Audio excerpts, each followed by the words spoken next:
Hello mga kairog, at ngayon nga nandito po ako sa Katipunan Avenue LRT Station dahil pupunta po ako ng Gilmore. Ayan, pababa na yan ng hagdan para pupunta doon sa sakayan ng LRT. LRT 2. Nasa LRT 2 po ako. Papuntang Gilmore galing ng Katipunan. Ayan, nag-aantay ng LRT. Ayan, dito tayo sa unahan para hindi masyadong masikip kasi pagka sa unahan kukunti ang tao, pagka nasa unahan ka marami ng tao.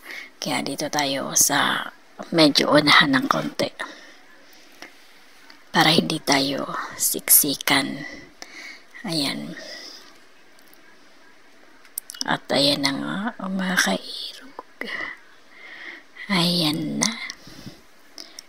Bababa na ako ng Gilmore. Hindi ko na kinunan yung pagsakay ng MRT dahil madaming tao. Ayan, nagtanong-tanong ako sa guard kung saan yung pupuntahan ko. Ayan, tinuro yung building na yan na nakikita ko. Sabi niya, sumilip ka dyan para makikita mo yung building na pupuntahan mo. Kaya yun po, madali lang naman pala. Malapit lang, pagbaba mo lang ng Gilmore LRT Station, lakad lang ng konti, hindi natatawid. Lakad lang ng konti, kaya ayan, bumaba na ako. Para puntahan ko yung building na kailangan kong puntahan sa PhilJeps po yun para asikasuhin yung license ng company namin. Ayan, pababa na ako ng hagdan kasi nasa 3rd floor.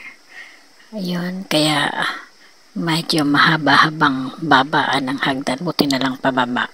Kaya hindi masyado akong hiningal dahil pagpababa hindi masyadong nakakapagod.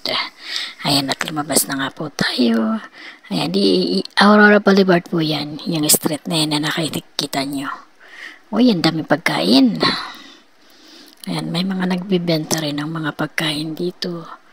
Yung mga street to Ayan po yung building na yan. Sikat yan nung araw. German Cultural Center. Ayan. Sikat yan nung araw. Ayun, nasa ilalim na ng LRT. Ayun. Sarap naman ang kain ni Kuya. O, ayan, di ba malapit na tayo.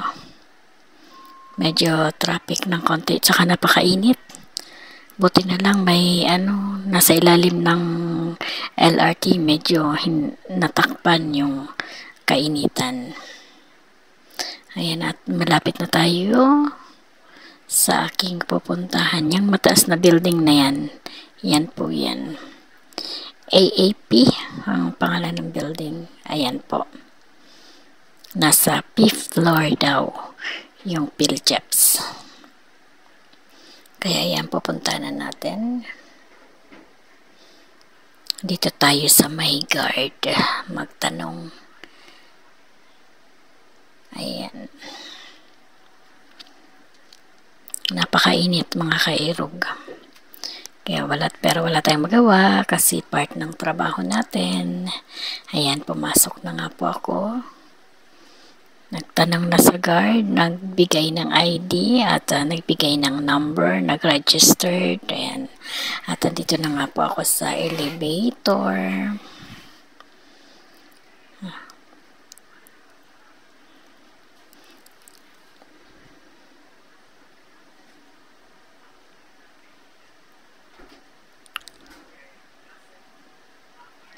Ayan na po ito na po yung elevator papunta ng 5th floor. Ayan. Ayan, at nandito na nga ako sa 5th floor. O, diba, ang bilis ko.